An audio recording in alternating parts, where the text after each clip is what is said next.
یا ایھا الانسان انک قادح الی ربک قدحا فملاقیہ، اے انسان تو سخت ترین مشقت کر کے زندگی گزار رہا ہے، پس تجھے دربار خداوندی میں آنا ہے۔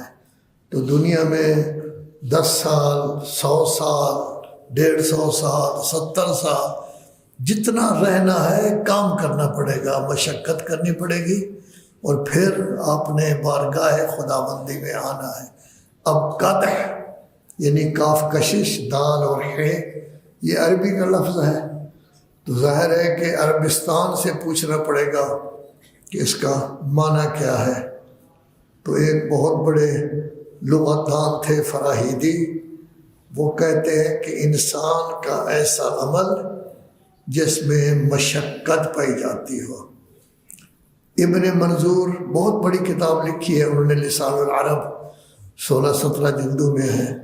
وہ کہتے ہیں قدح کا معنی ہے کہ ایسا عمل جس کے لیے انسان کو کافی تلاش کرنا پڑے۔ راغب کہتے ہیں، یہ بھی بہت بڑے آدمی ہیں، کہ قد کس کو کہتے ہیں؟ تلاش بھی اور سختی بھی۔ مصطفی کہتے ہیں مسلسل محنت، تب جا کے، جس میں رنج بھی ہے، تکلیف بھی ہے، تب جا کے انسان کو کامیابی ہوتی ہے۔ مغنی کہتے ہیں کہ ایسا کام کہ جس میں ہر وقت انسان کے لیے سختی ہو اور دست بس اس کو کرنا پڑے۔ کچھ لوگ یہ کہتے ہیں کہ دقت کرنی ایسی کہ جس کی وجہ سے انسان پر خستگی طاری ہو جائے، تھکاوٹ طاری ہو جائے۔ بعض لوگ کہتے ہیں قد ود کے مظہر پر ہے، اس کا مطلب یہ ہے رنج، تعب، تکلیف، یہ سب چیزیں برداشت کرنی تاکہ اسے کامیابی ملے۔ بہت بڑے عالم تھے 4 صدی میں، کشاف زمخشری، وہ کہتے ہیں کہ ایسا کوئی کام جو انتہائی طور پر انسان کو تکلیف میں مبتلا کر دے، اس کو گویا کہ کیا کہتے ہیں؟ قد۔ تو اس کا مطلب کیا ہوا کہ انسان محنت کرے گا تب کامیابی ہوگی۔ کبھی مال اپنے ہاتھ سے اٹھانا پڑتا ہے، کبھی بہت بڑا بوجھ اپنے سر پہ اٹھانا پڑتا ہے، کبھی وہ مزدوری کرتا ہے، کبھی اینٹیں اٹھاتا ہے، کبھی کچھ کرتا ہے۔ کامیابی تب ملے گی جب محنت کرے گا۔ چھاں دا گھاؤ ہے آدمی تو پھر اس کو کچھ بھی نہیں ملے گا، آرام سے پڑا رہے گا، جیسے بگی نشائی پڑے رہتے ہیں، اسی طرح یہ پڑا رہے گا۔ اس آیت کا ترجمہ علی بشکینی بہت بڑے عالم تھے، وہ کہتے ہیں کہ اپنے آپ کو ایک حالت سے دوسرے حالت کی طرف لے جانا، اپنے آپ کو کمال کی طرف لے جانا، اور کہا ہے کہ حقیقت انسان کو دیکھے، انسان ہے کیا؟ ایک قطرہ تھا، چھوٹا سا قطرہ، جس کو دوربین کے ذریعے دیکھا جا سکتا ہے، پھر ایک ایک کر کے تھوڑا تھوڑا بنتا رہا اپنی ماں کے پیٹ میں۔ پھر جب پیدا ہوا تو چھوٹا سا تھا، اور پیدا بھی بڑی سختی کے ساتھ ہوا ہے، بڑی تنگی کے ساتھ ہوا ہے۔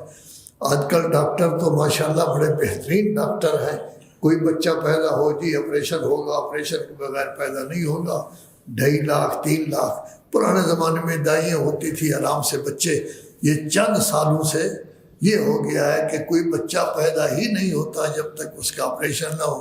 غریب لوگ 2.5 لاکھ 3 لاکھ 4 لاکھ روپے خرچ کرتے ہیں، تو زخم بھی ہوتا ہے، بچہ بھی پیدا ہوتا ہے، پھر مصیبت بھی پڑتی رہتی ہے۔ تو گویا کہ اس نے اپنی موت تک محنت کرنی ہے، ایک جگہ سے دوسری جگہ پر، پھر اپنے آپ کو اس نے دنیا سے لے جانا ہے قبر کی طرف۔ قبر کے بعد پھر عالم برزخ ہے، عالم برزخ کے بعد معاشر ہے، نشر ہے، حشر ہے، پھر قیامت کے دربار خداوندی میں۔ تو 1 منٹ اس کا آرام سے نہیں گزرتا، مسلسل کام۔ البتہ دن میں تھکاوٹ ہو جاتی ہے، اگر یہ اچھا آدمی ہے تو رات کو سو جائے گا، یہ رات کو گویا اس کو آرام مل گیا ہے، مزبہل قوتیں ختم ہو جائیں گی، پھر یہ فریش ہو جائے گا، پھر صبح اٹھ کر پھر اپنا کام شروع کر دے گا۔ تو انسان ہے مسلسل کام کرنا۔ آپ دیکھیں زیرو سے رسول اعظم صلی اللہ علیہ وآلہ وسلم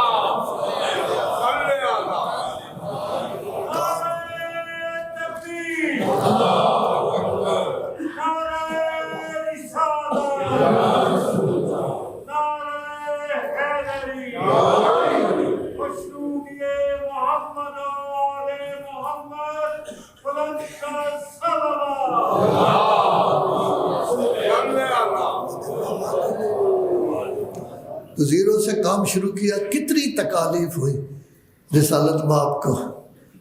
کبھی کوئی خاردار جھاڑی اوپر ڈال دیتا تھا، کبھی اوجڑی اٹھا کے اوپر ڈال دیتا تھا، کبھی کوئی تکلیف دیتا تھا، کبھی کوئی تکلیف. خلاصہ یہ ہے کہ رسول اللہ کو فرمانا پڑا ما اوذی نبی قط کما اوذیت. جتنی اذیت مجھے دی گئی ہے کسی نبی کو اتنی اذیت نہیں دی گئی. اس کے بعد مولا کائنات نے کتنی تکالیف اٹھائی، آرام سے نہیں مل سکا ان کو. جناب زہرا سلام اللہ علیہ نے دین کی نشر و اشاعت کے لیے کتنی تکلیفیں اٹھائی. پھر امام حسین علیہ السلام کے ساتھ کیا ہوا. آج یہ دین آپ تک پہنچا ہے تو یہ اہل بیت کی محنت کا ثمر ہے. جو دین آپ تک پہنچا ہے انہوں نے تکالیف اٹھائی ہیں اور آپ تک پہنچایا ہے. یہ دین آپ تک پہنچا ہے، اس میں کربلا کا دخل ہے. اور ساری زندگی آپ گریہ کرتے رہتے ہیں کربلا کے لیے، لیکن یہ دیکھیں کہ جب یہ دین اتنی مشکل سے ہم تک پہنچا ہے، ہم کتنے فیصد اس دین پر عامل ہیں. اگر عامل ہیں تو ان بزرگ شخصیات کو ہم خراج عقیدت پیش کر رہے ہیں. اگر عامل نہیں ہے، فقط کبھی مجلس کرا لی اور یہ کر لیا، تو اس کا مطلب یہ ہے کہ ہم نے حق ادا نہیں کیا جس طرح حق ادا ہونا چاہیے تھا. تو انبیاء اولیاء مشقت اٹھاتے رہے، ہم بھی زندگی کی ابتدا سے لے کر بلکہ نطفہ سے لے کر آخر تک مشقت اٹھاتے ہیں. لیکن اسی مشقت کی وجہ سے ہی، سختی کی وجہ سے ہی کامیابی ہے. اب مشقت جب ہم اٹھاتے ہیں کیا کام کرتے ہیں؟ یہ کام دو قسم کے ہوتے ہیں، ایک ہے مثبت، ایک ہے منفی. اچھے کام، برے کام. خدا نہ خواستہ کوئی آدمی محنت کرتا ہے، اتنا بڑا ڈاکو بن گیا ہے کہ حکومت اس کا مقابلہ نہیں کر سکتی، اور حکومتیں پریشان ہیں کہ اس ڈاکو کا مقابلہ کیسے کیا ہے. وہ بھی محنت کرتا ہے، آرام سے تو نہیں بیٹھا، گھر پہ بستر پر تو نہیں بیٹھا، وہ محنت کر رہا ہے. لیکن اگر کوئی آدمی محنت کرتا ہے، محنت کر کے اپنے آپ کو بہت بڑا عالم بنا دیتا ہے، اپنے آپ کو بہت بڑا فقیہ بنا دیتا ہے، اپنے آپ کو بہت بڑی شخصیت بنا دیتا ہے جو ملک کو ملت کے لیے مفید ہے، تو یہ بھی محنت ہے. جو محنت مفید ہو وہ ہے مثبت، جو محنت مفید نہ ہو وہ ہے منفی. اللہ تبارک و تعالیٰ نے دونوں کا تذکرہ قرآن مجید میں کیا ہے. پہلی محنت کے بارے میں ارشاد ہو رہا ہے فلولا کانت قریۃ آمنت فنفعها ایمانها الا قوم یونس لما آمنوا کشفنا عنهم عذاب الخزي فی الحیات الدنیا ومتعناهم الی حین. 11واں پارہ سورہ یونس. جتنا فائدہ حضرت یونس کی بستی نے اٹھایا ہے، اتنا فائدہ آج تک کوئی نہیں اٹھا سکا. وہ کیا فائدہ اٹھایا ہے کہ یونس صاحب تو چلے گئے تھے، بعد میں مچھلی کے پیٹ میں بھی چلے گئے، ناراض ہو گئے تھے اپنی قوم پر کہ بات نہیں مانتی، اسلام کی طرف نہیں آتی، توحید کو ماننے کے لیے تیار نہیں. لیکن ان کو جانا نہیں چاہیے تھا، ان کو چاہیے تھا آخر وقت تک اپنی قوم کے ساتھ رہتے، جب عذاب آنا چاہتا اس وقت جاتی. یہ قاعدہ کلیہ ہے. حضرت لوط کو بھی یہی حکم ہوا کہ صبح کے وقت جب عذاب آئے گا پھر آپ نے چلے جانا ہے، مڑ کر نہیں دیکھنا. آپ بھی بچ جائیں گے، آپ کا خاندان بھی، بیگم کے علاوہ سب بچ جائیں گے. تو ان کو چاہیے تھا، لیکن انہوں نے بادشاہی کی، ناراض ہو کر چلے گئے. نتیجہ یہ ہوا کہ مچھلی کے پیٹ میں چلے گئے. اب کتنے دن رہے کتنے نہ رہے، لیکن اب بستی والوں نے دیکھا کہ ہمارے نبی بھی ناراض ہو گئے ہیں، وہ بھی چلے گئے ہیں.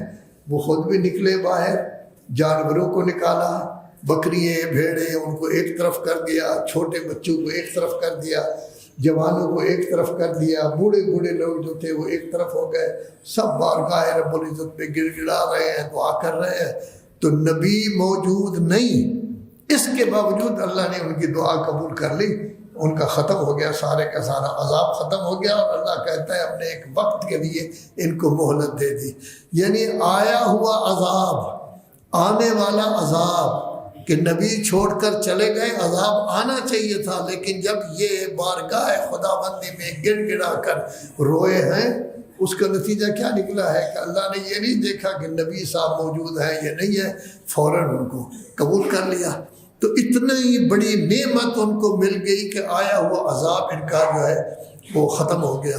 تو در حقیقت یہ ہے کہ اللہ کے ساتھ ہم کس قدر تعلق رکھتے ہیں، سر سے لے کر پاؤں تک اگر ہم گناہ گار ہیں، لیکن اللہ کی بارگاہ میں خلوص دل سے اگر ہم توبہ کریں تو اللہ پھر بھی توبہ قبول کر لے۔ اللہ ضد نہیں کرتا دفع کرو اس کو، آج تک یہ خرابیاں کرتا رہے، جیسے ہم نہیں کرتے، کسی پر ناراض ہو جائے چھوڑ دیجیے، کوئی انسان ہے، میں نے فلاں وقت بھی اس کو معاف کر دیا تھا، یہ نہیں دیکھتے ہم کتنی غلطیاں کرتے ہیں، ہم سے کتنی خرابیاں ہوتی ہیں، لیکن ہم تو کہتے ہیں ہمیں معاف کر دیا جائے، لیکن کسی اور کو معاف کرنا ہو تو ہم بڑی خوشی سے ذکر کرتے ہیں کہ رسول اللہ نے پورے فتح مکہ کے وقت پوری قوم کو معاف کر دیا تھا، تو ہم تو اسوہ رسول پر ہمیں عمل کرنا چاہیے، ہم بھی معافی والا سسٹم رکھیں کہ اگر کسی غلام سے، نوکر سے، کسی سے، کوئی چھوٹے آدمی سے خرابی ہو جائے تو معاف کر دیں، تو جب گڑ گڑا کر آدمی دوئے۔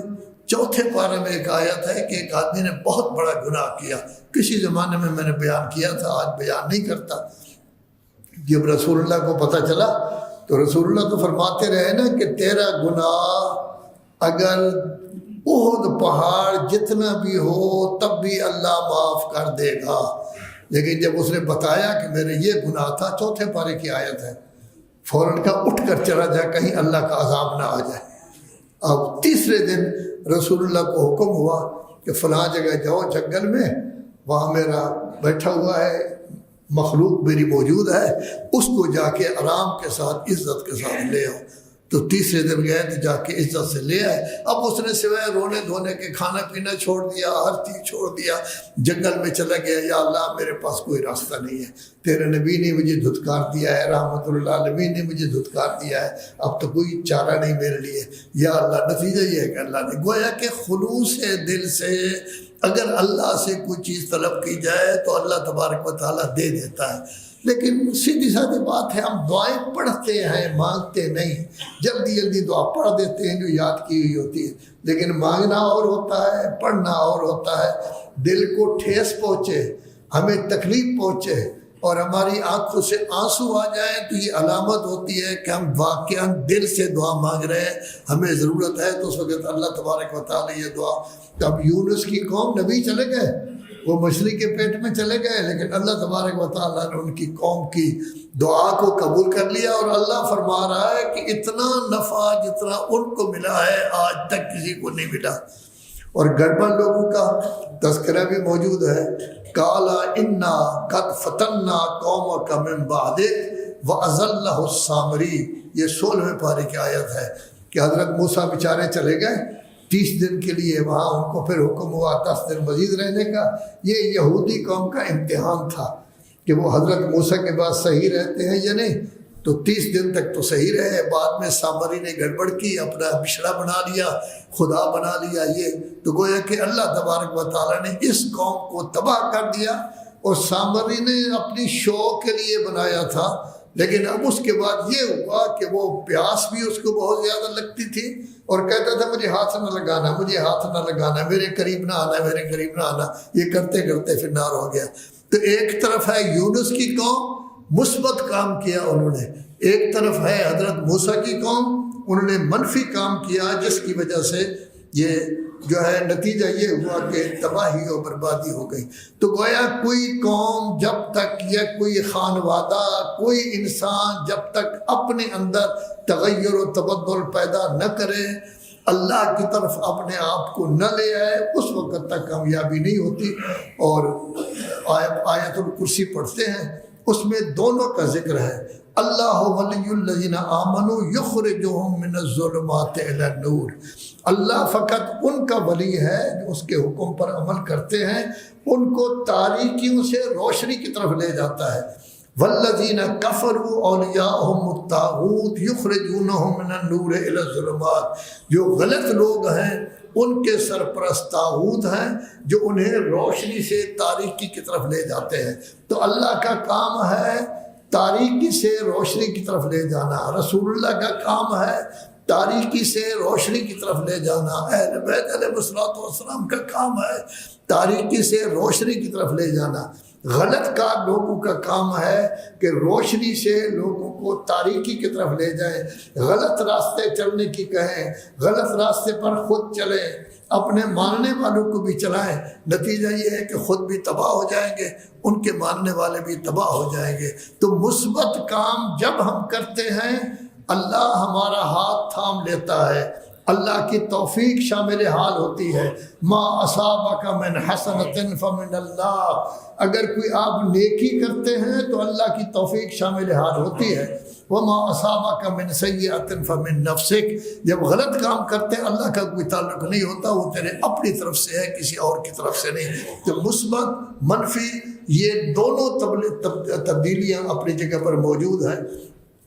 اصل چیز کہ وہ نعمتیں ہونی چاہیے انسان کے پاس جو اسے کامیابی سے ہمکنار کریں، وہ عزم ہونا چاہیے انسان کے پاس جو اس کو کامیابی سے ہمکنار کرتا ہے، وہ پختہ ارادہ ہونا چاہیے جس کی وجہ سے انسان کامیابی اور کامرانی تک پہنچ جاتا ہے۔ ان میں سب سے پہلی چیز جس کو قرآن مجید نے زیادہ اہمیت دی ہے وہ ہے ایمان، کہ ایمان اگر انسان کا ہو وہ کامیاب و کامران ہوگا۔ دیکھیے ہم سب مومن ہیں، جتنے حضرات بھی بیٹھے ہوئے ہیں سب مومن ہیں، ہم مومن ہیں، لا الہ الا اللہ پڑھتے ہیں، محمد رسول اللہ پڑھتے ہیں، علی ولی اللہ پڑھتے ہیں، نمازیں پڑھتے ہیں، زکوٰۃ دیتے ہیں، خمس دیتے ہیں، یہ سب کچھ کرتے ہیں، لیکن ایمان اصل ہے کیا؟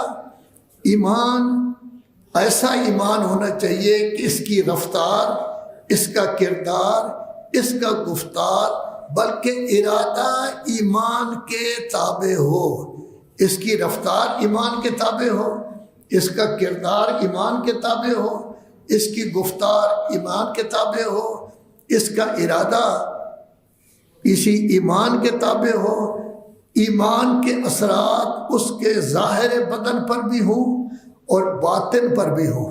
یہ اگر پائے جائے حقیقتاً تو اس کو کہتے ہیں ایمان۔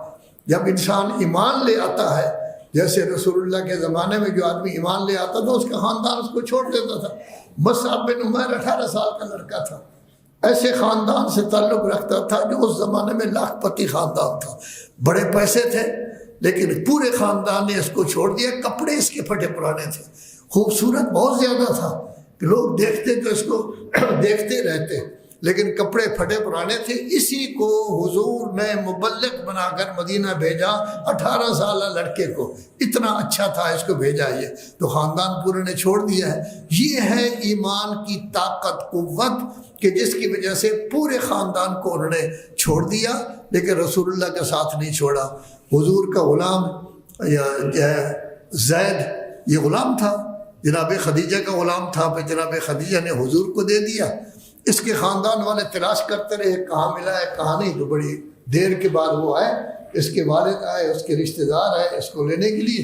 جب آئے تو کہنے لگے آئیے آئیے بسم اللہ۔ بسم اللہ تو خیر میں کہہ رہا ہوں ہمارا ساتھ، اس نے کہا نہیں میں تو رسول اللہ کو چھوڑ کر نہیں جاتا۔ وہ کہنے لگے ہاں آزاد انسان، کھاتا پیتا انسان، امیر انسان، غلامی میں تو پڑا ہوا ہے۔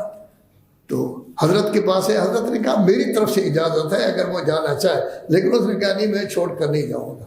حضرت نے اسی وقت اس کو آزاد کر دیا۔ پھر اسامہ کو لشکر کا سربراہ بنایا، تو وہ بھی 17 سال کا تھا جس وقت لشکر کا سربراہ بنایا، اور بڑے بڑے مسلمانوں کو اس کے لشکر کے نیچے جو ہے وہ کر دیا۔ تو گویا اصل یہی ہے کہ یہ ایمان ایسا ہے کہ اس کے رفتار، کردار، اخلاق سے، حتیٰ کہ اس کا ارادہ بھی ایمان ہو، اس میں بھی کوئی خرابی نہ ہو، ذہن میں کوئی غلط تصور نہ ہو۔ لیکن اس کے لیے قرآن مجید نے ایک قاعدہ کلیہ بیان کیا ہے۔ آیا ہم اس قاعدہ کلیہ پر پورے اترتے ہیں یا نہیں؟ لا تجد قوما یؤمنون باللہ والیوم الآخر یوادون من حاد اللہ ورسولہ ولو کانوا آباءہم او ابناءہم او اخوانہم او عشیرتہم اولئک کتب فی قلوبہم الایمان وأیدہم بروح من ویدخلہم جنات تجری تحت الانہار خالدین فیہا رضی اللہ عنہم ورضوا عنہ اولئک حزب اللہ الا ان حزب اللہ هم المفلحون۔ یہ سورہ مجادلہ ہے، 28ویں پارے کی پہلی صورت ہے کہ مومن کی نشانی کیا ہے۔ مومن کی نشانی یہ بیان کی گئی ہے، آپ کبھی نہیں دیکھیں گے کوئی ایسی قوم کو جو اللہ پر ایمان رکھتی ہے اور یوم آخر پر، یوادون من حاد اللہ ورسولہ، وہ محبت کریں ان لوگوں سے جو اللہ کے مخالف ہیں اور اللہ کے رسول کے مخالف ہیں۔ تو ایک یہ بیان کیا گیا ہے کہ جب آپ مومن ہیں، یوم آخر پر ایمان ہے، تو اللہ اور رسول کے مخالفین کے ساتھ کبھی نہ دیں۔ لیکن ہمارے تو دوست بھی کبھی کبھی ہوتے ہیں اللہ اور رسول کے مخالف، کبھی کافر ہوتے ہیں، کبھی مسیح ہوتے ہیں، کبھی کچھ ہوتے ہیں، ہم تو ان کا ساتھ دیتے ہیں، ہر طرف جو ہے ان کے ساتھ رہتے ہیں۔ اللہ تبارک و تعالیٰ نے پھر تصریح بھی کر دی ہے، وَلَوْ كَانُوا آبَاءَهُمْ، اللہ اور رسول کا مخالف اگر آپ کا باپ بھی نہ ہو تب بھی چھوڑ دیں، او ابناءہم، آپ کے بیٹے ہوں تو چھوڑ دیں، او اخوانہم، آپ کے بھائی ہوں تب بھی چھوڑ دیں، او عشیرتہم، آپ کا قبیلہ ہو تب بھی چھوڑ دیں اگر اللہ کا مخالف ہے، اب تب مومن ہوں گے۔ اولئک کتب فی قلوبہم الایمان، یہ وہ لوگ ہیں جن کے دلوں میں اللہ نے ایمان لکھ لیا ہے۔ لکھی ہوئی چیز جو ہے وہ کسی جگہ نہیں جاتی۔ اور صرف اسی پر اکتفا نہیں، وَأَيَّدَهُمْ بِرُوحٍ مِّنْ، اللہ نے ان کی تائید کی ہے روح القدس سے، اور اللہ ان کو جنات میں لے جائے گا جہاں نہریں جاری ہوں گی، اس میں یہ ہمیشہ رہیں گے۔ اللہ ان سے راضی اور یہ اللہ سے راضی ہیں۔ اولئک حزب اللہ، یہی لوگ حزب اللہ ہیں۔ الا ان حزب اللہ هم المفلحون، اللہ کا حزب ہی کامیاب ہوتا ہے۔ تو اس کو آپ قاعدتاً مختصر کریں تو کہہ سکتے ہیں ایک طرف ہے اللہ، دوسری طرف ہے شیطان۔ اب شیطان انسان بھی ہو سکتا ہے، شیطان جن بھی ہو سکتا ہے۔ غلط کار لوگ جو غلط کام کی طرف لے جائیں وہ سارے طاغوت ہیں، شیطان ہیں، لیکن جو اچھائی کی طرف لے جائے وہ اچھے لوگ ہیں، لے جا رہے ہیں۔ تو اگر اللہ اور رسول کی محبت اس کے دل میں ہے، شیطان کی طرف نہیں جاتا، نہ جنی شیطان کی طرف، نہ انسی شیطان کی طرف نہیں جاتا، طاغوت کی طرف نہیں جاتا، غلط کاریوں کی طرف نہیں جاتا، تو ظاہر ہے کہ اس کا ایمان جو ہے پختہ ہے۔ 19ویں پارے میں آیت ہے، ارأیت من اتخذ الہہ ہوا، کہ آپ نے اس کو نہیں دیکھا کہ اس نے اپنی خواہشات کو خدا بنا لیا ہے۔ اب ہم میں سے کوئی آدمی نہیں کہتا کہ میری خواہش خدا ہے، لیکن جب اپنی خواہش کے مطابق ہم دین کا کوئی کام چھوڑ دیں، اپنی خواہش کی وجہ سے ہم جو واجب ہے اس کو ترک کر دیتے ہیں، اپنے خواہش کی وجہ سے ہم کو دینی کام چھوڑ دیتے ہیں، تو اللہ کہتا ہے پھر میں تیرا خدا نہیں، تیری خواہش تیری خدا ہے۔ اور اگر کسی انسان کی وجہ سے چھوڑتے ہیں وہ انسان خدا بن جاتا ہے، شیطان کی وجہ سے چھوڑتے ہیں تو شیطان خدا بن جاتا ہے۔ 13ویں پارے میں آیت ہے کہ شیطان یہ کہے گا، یا اللہ میں نے تو کوئی گمراہ نہیں کیا ان کو، آپ نے اپنی طرف دعوت دی، انبیاء بھیجے، رسول بھیجے، نبی بھیجے، سب کچھ بھیجا، میں نے بھی دعوت دی ہے، تو انہوں نے میری دعوت پر لبیک کہا ہے، مجھے ووٹ دے دیا ہے، میں ان کو پکڑ کر تو نہیں لے آیا، ان کو مجبور کر کے تو نہیں لے آیا۔ وقال الشیطان لما قضی الامر ان اللہ وعد الحق، کہ اللہ کا وعدہ یقیناً حق ہے، میں نے تو غلط کاری کی، اللہ کے حکم پر عمل نہیں کیا، لیکن میں نے ان کو صرف دعوت دی ہے، یہ خود بخود آ گئے ہیں۔ آپ نے بھی تو دعوت دی ہے، انبیاء بھیجے، نیک لوگ بھیجے، اس کی طرف انبیاء کی طرف نہیں ہے، میری طرف آ گئے ہیں۔ پھر وہ لوگوں کو مخاطب کر کے کہتا ہے فَلَا تَلُومُونِي وَلُومُوا أَنفُسَكُمْ، مجھے ملامت نہ کرو کہ شیطان نے گمراہ کیا، اپنے آپ کو ملامت کرو، میری طرف کیوں آئے تھے، مجھے کیوں ووٹ دیا تھا، میرے ہیتے اقتدار میں کیوں آ گئے، مجھے کیوں بڑا سمجھ لیا۔ فَلَا تَلُومُوا وَمَا أَنَا بِمُصْرِخِكُمْ وَمَا أَنْتُمْ بِمُصْرِخِي، آپ میرے خلاف چیخو پکار نہ کریں، میں آپ کے خلاف چیخ و پکار نہیں کرتا. ہاں البتہ یہ ضرور ہے کہ آپ نے مجھے رہنما مانا تھا. جہاں میں جاؤں گا آپ کو بھی لے جاؤں گا. میں مثلا جہنم میں جاؤں گا شیطان تو آپ کو بھی باجماعت لے جائیں گے, کسی کو چھوڑے گا. میں اپنے ساتھی کو نہیں چھوڑتا. تو شیطان بھی کہے گا میں نے مجبور تو نہیں کیا, میں نے تو دعوت دی ہے. تو کیا ہوتا ہے, کبھی انسان کی خواہش ہوتی ہے جو غلط کام کی طرف لے جاتی ہے, کبھی دوست ہوتا ہے غلط کام کی طرف لے جاتا ہے, کبھی بچے کہتے ہیں ہمارے لیے یہ چوری کر لو, ڈاکہ مار لو, پیسے کہیں سے لے آؤ, فضل ربی رشوت وغیرہ یہ لے آؤ, تو ہم بچوں کے لیے کرتے ہیں. لیکن کل بچے چھوڑ جائیں گے ہمارا ساتھ, بیگم صاحبہ ہاتھ ساتھ چھوڑ جائے گی, کوئی ساتھ نہیں دے گا, وہ کہیں گے جی ہم نے تو نہیں کہا تھا حرام کام کرے, اس نے خود کیا ہے. تو انسان اکیلا جواب دے گا, یوم یفر المرء من اخیہ وامہ وابیہ وصاحبتہ وبنیہ. قیامت کا دن ہوگا, باپ بھی دوڑ جائے گا, بھائی دوڑ جائیں گے, بیوی دوڑ جائے گی, اولاد دوڑ جائے گی. ہر انسان نے اکیلا اکیلا کھڑے ہو کر حساب کتاب دینا ہے. تو انسان کو چاہیے کہ وہ دیکھے کہ جب پیدا ہوا ہے اکیلا ہوا ہے, جب پیدا ہوا ہے خالی ہاتھ ہوا ہے, جب قبر میں جائے گا تب بھی اکیلا, دربار خداوندی میں حاضر ہوگا تب بھی اکیلا. اپنا ذمہ دار بنے, اپنا کام پورا کرے, اس کے مطابق چلے. پکا ایمان ہے تو ایمان کے مطابق زندگی بسر کرے, اللہ کے گروہ میں داخل ہو جائے گا, اور اللہ کا گروہ ہی مفلحین ہے. ان احسن الحدیث وابلغ الموعظۃ کتاب اللہ. اعوذ باللہ من الشیطان الرجیم. بسم اللہ الرحمن الرحیم. والعصر ان الانسان لفی خسر الا الذین آمنوا وعملوا الصالحات وتواصوا بالحق وتواصوا بالصبر.